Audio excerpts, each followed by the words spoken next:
The acceleration of intellect requires intense isolation.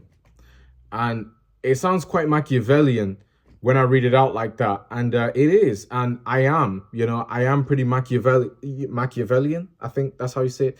Um, you know, and I think his name is Niccolo Machiavelli, and he had it's like a philosopher, right? Teaches basically concepts about he's long past now, but and I don't know how many years ago this was, how many, it's pretty, this is stuff and information from a while back, possibly hundreds of years old. But you've probably heard that name or that phrase Machiavelli. It comes from Niccolo, right? That was his surname. And basically, he, found out different, through studying, found out different, like, an experience of his own, pretty much, and of others. He found out, like, loopholes within, like, being able to be more intelligent and smart than like the average person. And I think that's a level I'm reaching right now, and that I've been aiming to reach well, since I was little, since I was a kid. I really just never had the space to do it until I've gotten older, and now I've gotten like more of my own space. I'm around I'm around a lot less family. I visit family less, and I visit friends less, and I visit my girlfriend less, and all of these things for the sake of progress. um um and it's all for the, I put, basically, to be Machiavellian is basically like to put your own self-interest above everything, and that's at least the current phase of life I'm in now. And there's extents to Machiavellianism. I don't even know how to say it, man, but basically there's extents to it, and we all have this trait to some degree.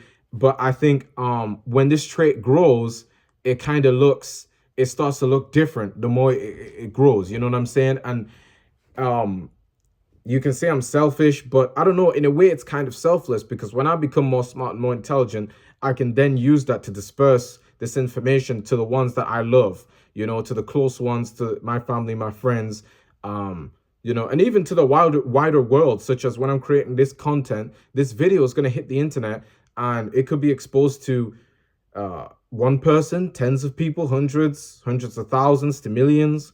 I don't know what's going to happen, but all I know is that that's a possibility. And so that's why I do this stuff, and I create this content, and I live my life, and then I find out things for you guys, and I let you in on a little bit of what knowledge I've gained over time. And so I just found, like, the workplace environment wasn't for me. The education environment isn't for me. A lot of things are not really for me. It's weird, and it's led to me being extremely isolated, by choice. So voluntarily isolated, I guess. But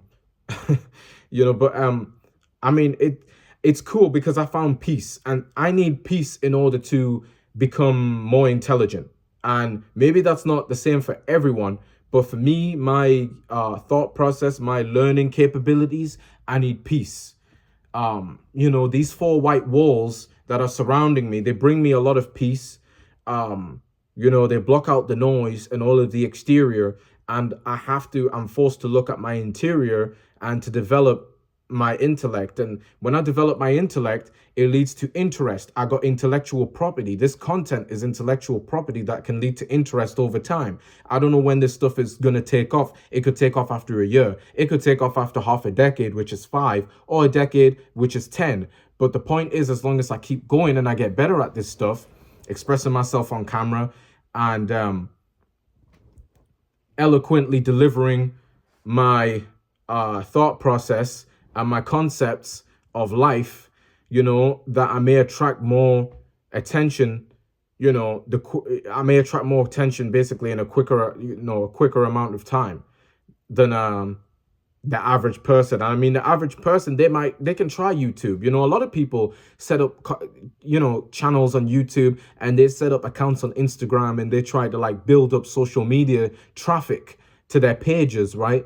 And they might do this say they might have an upload schedule. I don't have one because I don't really believe in an upload schedule. The way I live my life, I don't care about upload scheduling. But I mean, there may be certain platforms that have it for like a Patreon or something, but other than that, I'm kind of more off the cuff. But someone might have an upload schedule. They might upload like, I don't know, say they might upload twice a week for, and they keep it like that for up to a year, and they're not seeing much results. Maybe they see they only have 100 subscribers after all this time, you know. But twice a week is not all that consistent, I'll be real, for the amount of time we have in a day. But whatever, it's an upload schedule that can be stuck to, I guess, you know. And that's kind of impossible to miss with all the time that we have within a week's period, you know. But they stick to it, and they have 100 subscribers, and they feel like, oh, it's never going to take off. But you never know. It could only be one video that helps you go from 100 subscribers to 1,000. And imagine you completely, you know, forget about that YouTube channel. You don't upload anymore. Your videos could still blow up over time, though.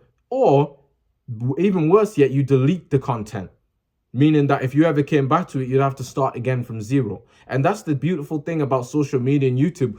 All of us, we start from zero because you have to build something up. And so I think that's why most people will never get rich, because they know what it takes, but they're not willing to do what it takes. Because to be willing to do what it takes to get rich is psychotic. I'll tell you that for a fact. Like, you have to, and I'm talking about if you want to get rich as quick as possible, not if you want to get rich over like 20 years or something, like a extremely long time. And I'm not saying that's a bad thing to get rich over 20 years, but by the time you get rich, the amount of inflation that's going to take place within that 20 years, are you really rich at that point? I don't know, probably not, you know. But if you get rich in 5 years, it's going to take a lot more sacrifice to try and get rich within 5 years than in 20 years, you know. So you're going to have to be more extreme about it, about the way you go about it, basically, and the amount invested in all of that, like time and resources, you know.